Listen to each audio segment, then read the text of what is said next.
I never know what to say about myself. I'm an electromechanical engineer. I work in tidal energy. I live in Leith in Edinburgh, which I love. I do recreational circus as a hobby. I was born in Calgary in Canada, and I went to university in Vancouver on the coast, where I got a dual degree in electromechanical engineering. Then the month before I graduated, I handed in my thesis and bought myself a one-way ticket to Glasgow. So I arrived in Glasgow with nothing but my backpack and a lot of student loan debt.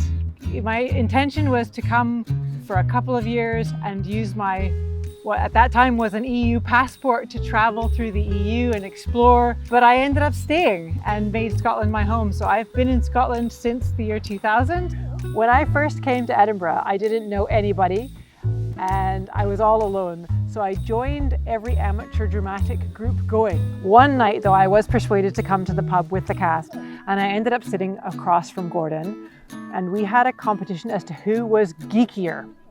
And we started out with, well, who knows the most programming languages? Who is into science fiction and fantasy and Dungeons and Dragons? Well, we both were. So the only way to resolve it was and we ended up dating, and as my friend says, we were a match made in geek heaven, really. So we've been together for 16 years. I tell people quite a lot that I would very much like to be Scottish, and I would. It will be the proudest day of my life when I have a Scottish passport. But people are always really kind to me, and they say to me, if you live in Scotland, you're Scottish. I was never involved in politics. Then in 2014, the referendum on Scottish independence came around.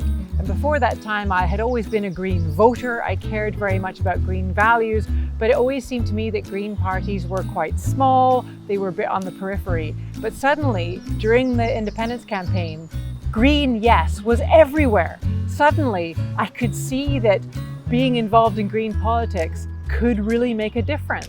And so, like so many other people did, in the 2 weeks after the Scottish independence referendum, I joined the Greens because it really felt like we had missed an opportunity to do something different, to make a significant change, to build a different country. And I felt like I couldn't let that opportunity go by.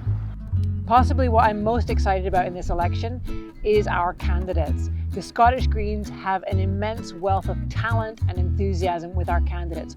All of our new incoming candidates are women, and they're women of a variety of backgrounds. We have disabled women, women with university degrees, women without university degrees, women who are expert in their fields, women who are mothers, women who are not mothers, women who've lived in different parts of the world. We have such a wealth of experience there, and I am most excited about bringing these talented people to our Scottish Parliament. I don't think the future is going to be bleak. I think the future can be brilliant. In fact, I know the future can be brilliant. We just have to decide to make it so. We have to decide that we really want to see change. And the kind of changes that we're proposing are changes that are good for everyone. Things like a 4-day working week, things like more affordable public transportation, things like upgrading our homes so that they're warm to live in, things like starting school at age 7 so that little kids have more time to play and develop their social skills and their creativity and their self-confidence before they have to get into school. These are all game-changing, some would say radical ideas, but this is exactly what we need to upend society, to make the dramatic changes we need to tackle the climate crisis, to stop poverty, to make sure that the children of Scotland, that every kid in Scotland has a great life ahead of them and lots of opportunities.